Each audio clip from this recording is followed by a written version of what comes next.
Falo sempre que eu vou dizer que eu sou homem da água, né? Eu venho de uma cidade chamada Hidrolândia, que é água e menos seco, né?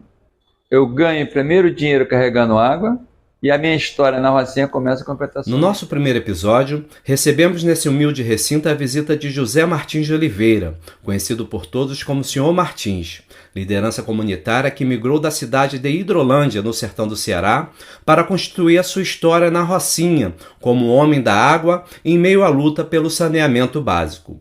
Fique à vontade, pois o barraco é todo seu.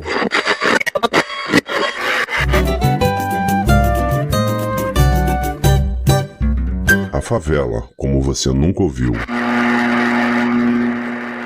Quero começar agradecendo a presença do Sr. Martins aqui no primeiro episódio do Barraco Adentro como um programa de podcast. E quero que o senhor fale para a gente, né, sobre a sua origem, como era a sua vida antes de vir para o Rio de Janeiro. Eu sou cearense, filho de um pequeno fazendeiro, e na época do inverno, na plantação, meu pai botava lá para a gente trabalhar de enxada, mas eu não era muito minha forte, não. Eu até ia, mas quando eu conseguia fugir, eu fugia. Eu acabei, a partir dos 12 anos de idade, fazendo a administração da casa. Meu pai tinha sempre alguém trabalhando, eu cuidava das finanças, pagava, tinha que vender um boi, eu vendia, tinha que vender uma ovelha, eu vendia, tinha que ir na cidade fazer compra, eu ia fazer. Quer dizer, eu era administrador a partir dos 12 anos. Estava 18 serviu o exército, 19, quase 20 eu vim para cá. Qual foi o ano mesmo que você veio para o Rio? E me fala um pouco, assim, como que você conheceu a Rocinha? E vim para o Rio de Janeiro em 1967. Inclusive eu vim para cá escondido dos meus pais. Eu imaginava, eu vim procurar, fui tentar um emprego federal lá em Fortaleza, na capital, com um deputado que era parente da minha mãe. Ele falou que era meio difícil. Eu aproveitei e fiz uma carta aos meus pais dizendo que chegava até o Rio. Mas eu já tinha vindo intencionado a chegar no Rio. E cheguei aqui no endereço que eu tinha da Vila Isabel, na terra de Noel, um dia de sábado, se eu não me engano, 25 de março de 67. Dia 26 de março eu vim para a Rocinha, fui encontrar com as pessoas conhecidas. Aí um rapaz perguntou se eu queria ficar na Rocinha de uma vez, que ele podia tentar arrumar um emprego para mim, cobrador de ônibus. Eu falei, é isso que eu quero. Aí voltei a Vila Isabel, peguei minha malinha e vim para a Rocinha, e aqui estou até hoje. E qual foi a sua impressão ao adentrar numa favela pela primeira vez, né? Qual o impacto da Rocinha sobre uma pessoa que tinha acabado de chegar do interior nordestino na década de 60? Eu fiquei muito espantado com aqueles barracos que era tudo de madeira, né? Onde eu fui visitar o rapaz, era na Rua 1, e lá tinha muito barraco de madeira pendurado. Eu falei, como é que essas casas não caem, né? E de madeira, para quem era acostumado numa casa no plano e muito grande, com vários quartos, sala, cozinha, só não tinha banheiro, porque era na roça, né? Mas tinha tudo, né? E eu fiquei muito espantado. E eu dormi no chão algumas noites, porque o rapaz que me convidou, ele morava num cômodo muito pequeno. Era um barraquinho pequeno, ele dividia metade tinha uma caminha que ele dormia com a esposa, e na outra metade eu me embrulhava na rede, que eu trouxe uma rede como bom cearense. Eu me embrulhava na rede, não tinha onde armar, eu me embrulhava no chão. Só que o irmão dele perdeu o emprego, consequentemente perdeu a moradia. Aí ele veio morar com ele. Ele tomou a rede de mim e deu para o irmão. Como eu estava no barraco dele, não tinha muito o que fazer, resolvi ficar no chão sem nada para se embrulhar. De noite fazia muito frio, porque o barraco era feito numa pirabeira, tinha umas pernas de três, segurava a ponta e tal, vai outro chão, passava vento por baixo, né? E como foi essa adaptação na Rocinha, né? Como é que você se virou aqui no Rio de Janeiro nesses primeiros anos? Aí tinha uma senhora em frente à casa que me viu lá chegando do Nordeste, perguntou se eu queria carregar uma balança d'água para ela e ganhar um cruzeiro. Eu olhei para ela, pensei um pouco, falei, ela está pensando o quê? Eu carregava essa mulher, mas eu fiquei calado, né?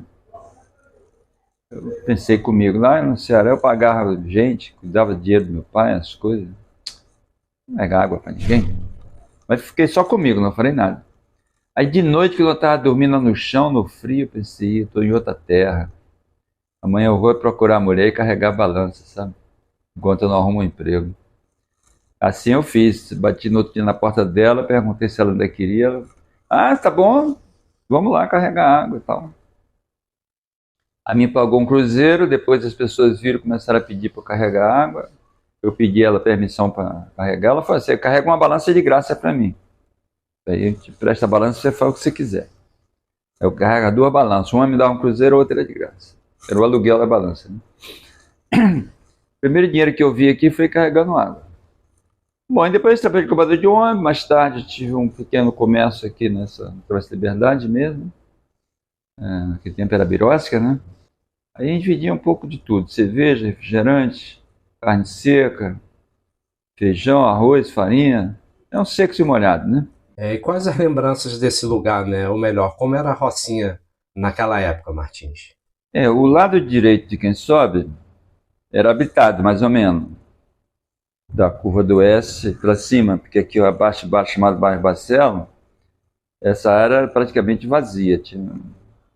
Cada travessa tinha 3, 4 casas. Então. O restante lado direito, até a Rua 1, o 99 vim nascer muito depois disso. Né? O 99 tinha só uma casa, que era de um coronel do exército, que morava lá. Dizia que era coronel, não sei se era. Por ali não tinha nada.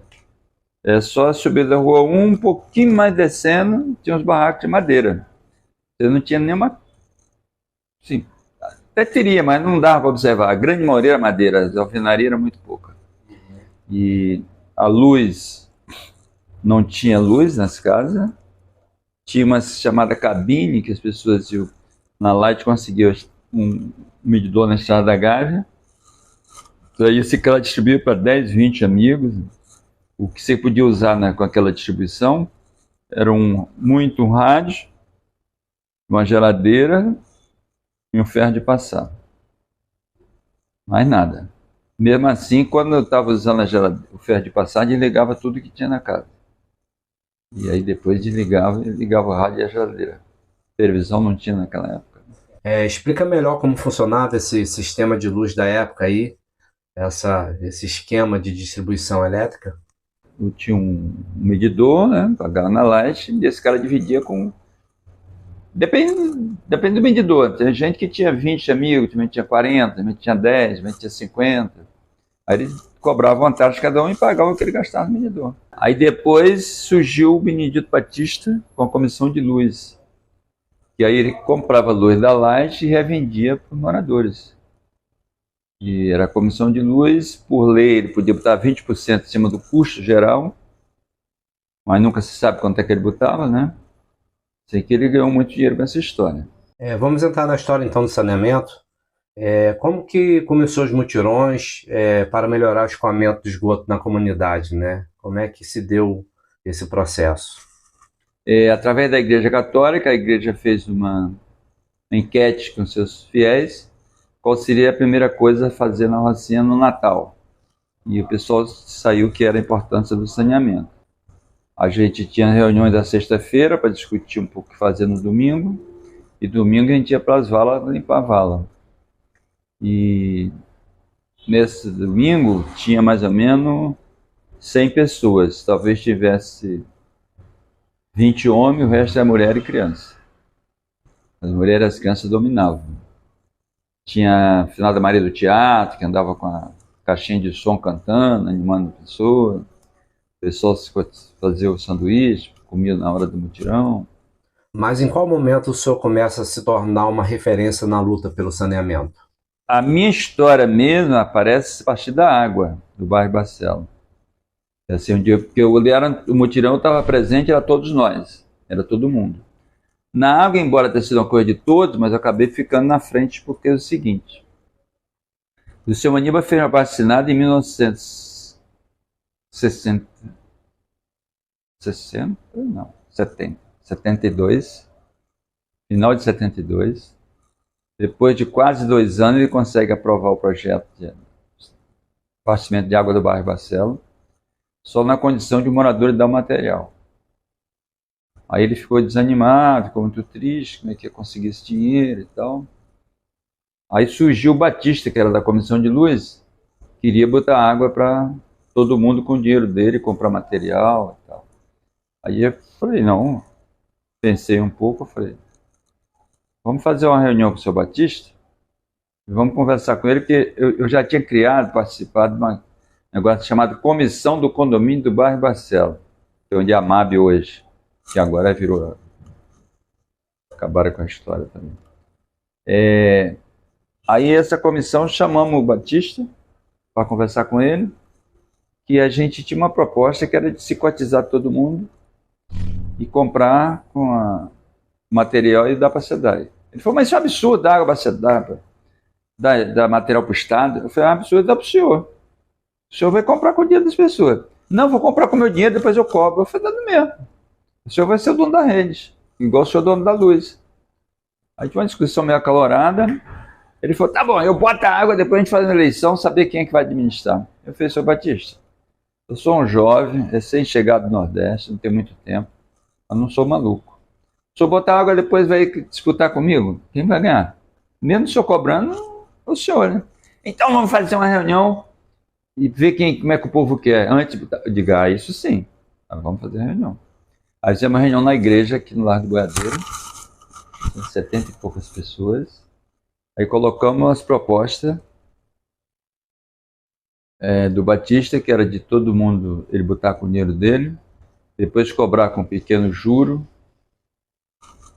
Esse pequeno juro foi por minha conta, ele não tinha falado de juro não. Eu falei que é natural que ele cobre um pequeno juro e as pessoas material entregue. A outra proposta, a nossa proposta, é que todo mundo se divida pelos metros quadrados que cada um possui e faça um valor. E a gente já tem um valor de quem tem a menor porção, que é 40 metros, que é R$500. Naquele tempo, 500 cruzeiros, né?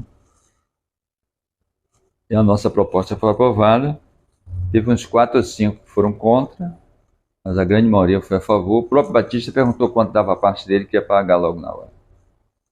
E aí a gente começou, eu todo animado, prometi na reunião que fosse 3 meses a gente ia começar a botar água, senão devolver o dinheiro. Com 3 meses a gente ia arrumar nem 5% do dinheiro previsto. Aí fiz uma reunião para devolver o dinheiro, como eu tinha combinado. Aí o Edson Marinho, que era dono do açougue aqui lá do Boiadeiro, não sei se você conheceu, que é onde é agora o Unidos. Quando eu falei que estava ali para reunir, para entregar, devolver o dinheiro. O Edson disse, não é para devolver o dinheiro. Você tem que saber se a gente que já pagou não quer emprestar um pouco de dinheiro para continuar o processo.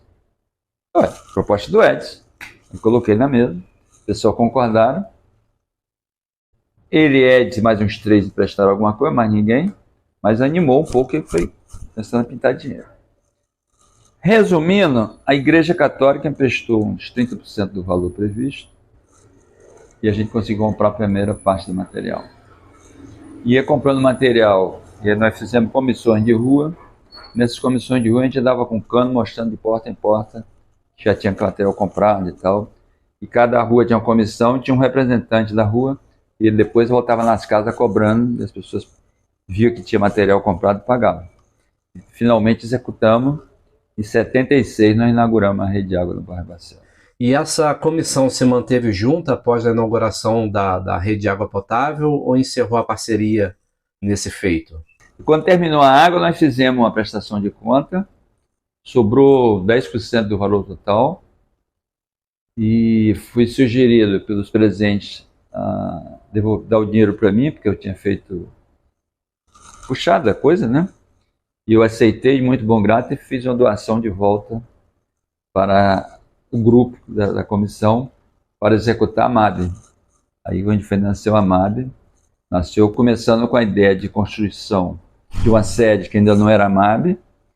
A gente fez junto com quando terminou a água, quando eu doei para criar uma sede, surgiu uma proposta de um grupo francês que queria ajudar alguém no Rio, e procuraram a diocese. A diocese tinha informação, como eu falei anteriormente, que a igreja emprestou uma parte do dinheiro, e a gente tinha pego o dinheiro e tinha devolvido prontamente. A gente era um grupo mais ou menos sério. E aí quem sabia desse grupo era o Cristiano, que era o jesuíta que se envolvia. Aí indicaram o Cristiano para informar esse cara onde investir. Aí o Cristiano contou que o bairro Barcelos tinha uma organização e que essa organização não tinha uma sede. E talvez a gente quisesse construir alguma coisa. Tinha uma ideia de um posto de saúde, que há muito tempo tinha surgido a ideia de uma construção de um posto de saúde pela prefeitura, que depois saiu da Rua 1. Mas antes disso já tinha tido uma proposta e a gente tinha oferecido espaço aqui para fazer. Aí não foi possível. Acharam que era muito baixa, mais no alto e tal. Aí o Cristiano trouxe esse cara que foi procurar ele, veio conversar comigo. Aí eu falei mais ou menos quanto custava a ideia da sede. O cara falou, não lembro exatamente o valor, mas deu uns 60% previsto. E a gente depois conseguiu construir, fazendo alguns mutirões, a gente criou uma espécie de contribuição dos moradores, fazendo mutirões e tal, e construímos com 60% do orçamento que a gente tinha feito. Apenas para recapitular aqui para quem está ouvindo, né? A MAB é a Associação de Moradores do Bairro Barcelos, né? Vamos avançar então, Martins, aqui, aproveitando que você citou aí o ex-padre Cristiano, né? A atuação dele junto com os movimentos, né? Principalmente com vocês no saneamento básico. Eu queria saber qual a importância dos jesuítas, né, junto com a Associação Padre Anchieta, para todas essas conquistas. A Associação Padre Anchieta foi criada por um jesuíta em 61, 62. Isso foi criado lá no Proletário da Gávea, depois veio para a Rocinha. Ficou um tempo meio parado, depois Cristiano e Thierry assumiram o comando e eles fizeram uma grande ativação. Acho que a minha história, eu agradeço um pouco o conhecimento que eu tive com eles. Acho que sem eles, a gente não tinha pensado na história da água, sem eles a gente não tinha feito a MAB, sem eles não tinha tido posto de saúde, da coisa. Eu nasci um pouco acompanhando o processo deles. Aí eles que tiveram a ideia de fazer um levantamento de o que seria importante para a comunidade na época do mutirão, sem eles não tinha acontecido isso. Podia ter sido outros padres, né? Mas foi a igreja. E por acaso quem estava na igreja era eles. Eu acho que eles deixaram um grande legado na comunidade. A própria ASPA, aí depois eles compraram o casarão de ASPA, com dinheiro de fora, criaram uma instituição onde apenas tem um diretor espiritual que é jesuíta, mas a direção é da comunidade, são pessoas locais que dirigem. Mas hoje a ASPA até tem pessoas religiosas, mas serviço totalmente social, independente. Mas com eles estando situados na parte baixa da Rocinha, né, com a Capela Nossa Senhora Aparecida e com a ASPA, a atuação dos jesuítas estava limitada somente nesse setor da comunidade, na parte baixa? Os jesuítas não estavam preocupados com o bairro Barcelos, preocupados com a Rocinha como um todo. É tanto que eles puxaram o mutirão na favela. O Laboriou é fruto dessa luta, né? Depois de mutirões, foi provado que era necessário canalizar, porque só a limpeza não resolvia. A prefeitura tirou daqui 73 famílias e botou no Laboriou. Foi fruto do projeto da igreja. Como não tem política habitacional e nem fiscalização, o Laboriou hoje tem mais de 800 famílias. 73 tem 800 e pouco, né? Se não chegar a 1000. Né? E quais as consequências do encerramento desse ciclo de mobilizações em sua vida, né? Já que elas desembocam no começo dos anos 80, quando vem o governo de Brizola e o Brasil começa a se abrir para a redemocratização? O governo Brizola teve essa abertura, teve o CIEP, que foi uma grande vexada, né? E no governo Brizola, embora que seja a prefeitura, onde a primeira eleição que teve direta foi o governo Saturnino Braga, que foi eleito. Os outros eram indicados, né? O antecessor dele tinha sido indicado pelo Brizola. O Saturnino é eleito. O Saturnino, então, cria as regiões administrativas nas comunidades. Rocinha, Jacarezinho, Maré e... acho que Guaraci-Sepitiba, uma zona oeste da vida dessa aí. 4 regiões administrativas que ele criou. E foram região administrativa criada, indicado um morador da Rocinha para assumir, eu fui o primeiro administrador regional. Você falou dessa mudança, eu lembro da minha posse, alguma parte do discurso eu lembro. E alguém me perguntou antes da subir na mesa, né? Como é que era essa coisa de deixar de ser comunidade e virar governo. E eu aproveitei essa pergunta e falei no discurso que eu não estava deixando de ser comunidade. Eu estava somando o conhecimento e usando o espaço do governo para trabalhar com a comunidade de novo, para construir coisas.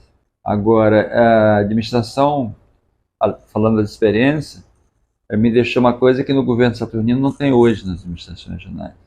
Era o Conselho Governo Comunidade. Uma vez por mês, o administrador regional sentava com todas as instituições da comunidade e todos os órgãos da prefeitura.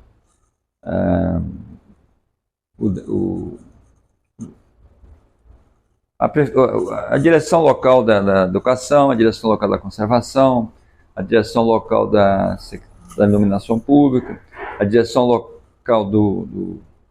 da Conlurb. A gente juntava para discutir qual era a dificuldade. Não era um conselho deliberativo, ele era consultivo.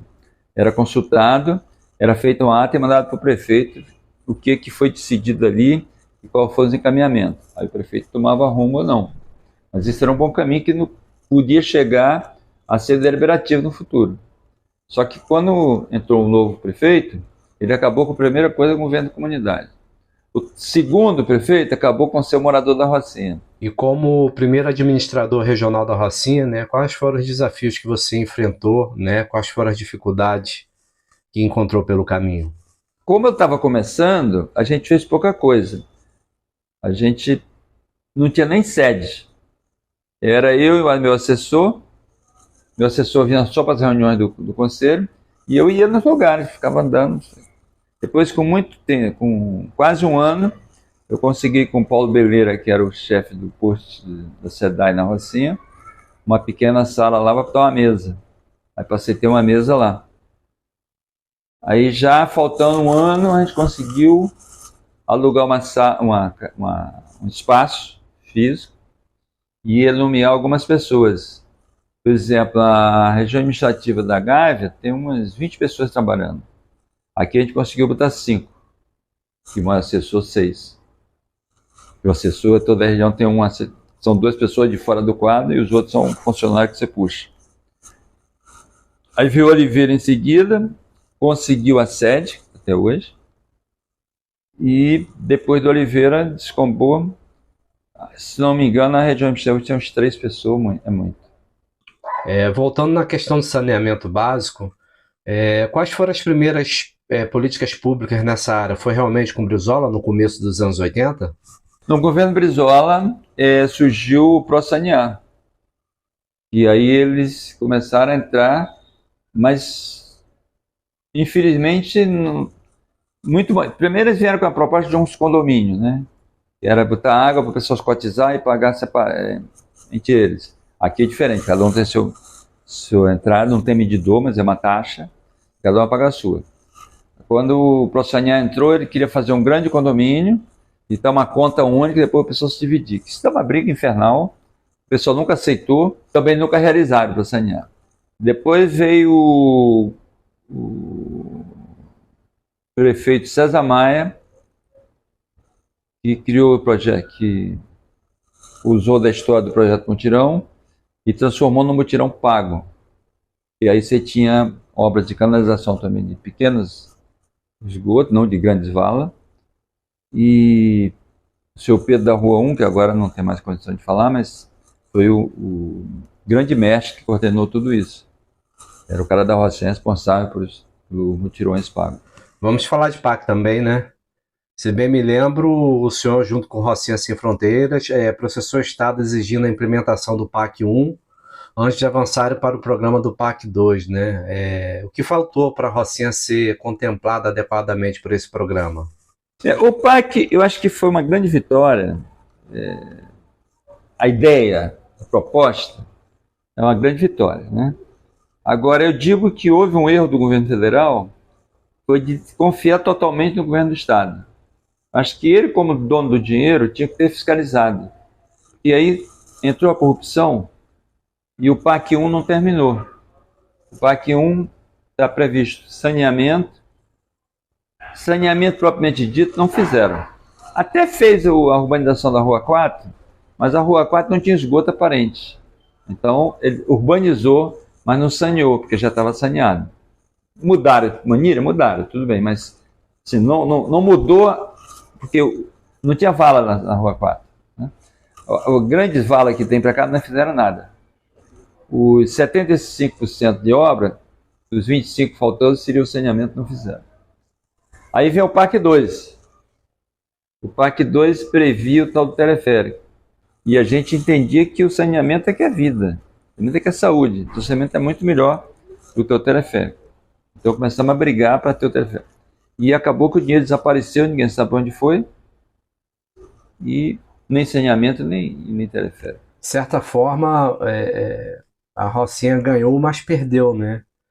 Porque com todo o dinheiro investido não foi realizada as principais obras, né, para o saneamento básico, que ia ter um impacto direto na saúde e várias outras questões sociais, né? Isso mesmo tendo o plano diretor da Rocinha como referência para o programa do PAC, né? O plano diretor foi um projeto do governo Garotinho, que ele pretendia ser candidato a presidente da República, e aí criou um projeto onde a AB coordenou esse projeto e 30 e poucas pessoas que eram do plano diretor da Rocinha, um projeto de saneamento da Rocinha. E nesses 30 e poucos grupos foram saindo, acho que concorreram 17 ou 18. Desses 18, o Toledo foi o vencedor. E o Toledo, como ganhador do projeto, desenvolveu o projeto do plano diretor, uma proposta de saneamento da Rocinha como um todo. Sérgio Cabral, muito malandro, pegou esse plano diretor e vendeu para o Lula. Só que esse plano diretor era um plano para ser desenvolvido em 10 anos. Já se passou esses 10 anos, mais de 10. Não foi? E agora, você tem que fazer tudo de novo, porque tudo mudou. A dimensão do esgoto é outra, a dimensão da luz é outra, a dimensão da água é outra, tudo muda, aumentando a população, vai mudando. E eu acho que só tem jeito com a política habitacional e com fiscalização. Como já estamos no final desse primeiro episódio, Sr. Martins, quero agradecer mais uma vez a sua presença e finalizar perguntando para o senhor o que a Rocinha mudou na história de vida do José Martins de Oliveira. Eu agradeço muito a Deus por tudo que eu sou. E eu acho que Deus foi muito bom comigo, tem sido, espero que seja sempre. Porque eu, na qualidade de filho do pequeno fazendeiro, eu estaria lá capinando terra, criando umas 10 vaquinhas, vendendo um leite. Não tinha mudado nada. Era aquele mesmo cara, herdeiro das terras, terra essa que eu já vendi para o meu irmão. E aqui eu vim para cá, sofri um pouco na chegada, deixei de ser o cara que eu era, meio dono do mundo, na verdade, para fazer outra revolução, que é fazer uma transformação da melhoria para os outros. Eu digo sempre que a minha história começa com a água, né? E essa história eu fui contaminado pelo vírus da participação. É o que eu aprendi a viver, é o que eu sou. E enquanto eu tiver força, puder falar, discutir, eu vou estar falando com as pessoas da importância do coletivo, a importância da luta pela melhoria das comunidades. Queremos agradecer a presença de todos aqui no Barraco e dizer que sejam sempre muito bem-vindos. E vamos fechar esse episódio com o quadro da Minha Janela, em que o nosso convidado apresenta algum aspecto positivo da comunidade pela sua perspectiva. Até breve.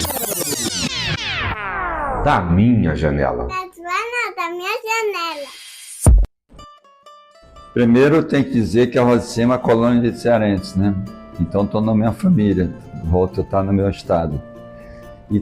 E existe uma união muito grande, a confraternização das pessoas, a compreensão, o apoio é muito grande uns com os outros. Agora, eu tenho uma perspectiva de a Rocinha melhor. Espero que um dia ela seja toda saneada para que as pessoas tenham mais saúde. Esse episódio foi realizado com o apoio da Secretaria Municipal de Cultura da Prefeitura do Rio de Janeiro, através do segundo edital de Fomenta a Cultura Carioca. Direção e entrevista Kleber Araújo, intérprete de Libras Tamires Alves Ferreira, produção Robson Melo, arte gráfica Ludmila Freitas, consultoria da agência Marketing Digital com Sandra Manuelli. Música usada na vinheta de abertura, em cima da linha do grupo Chorando à Toa da Escola de Música da Rocinha. Também é do grupo Chorando à Toa, a música Solitário, usada como base para o quadro Da Minha Janela e também nos créditos.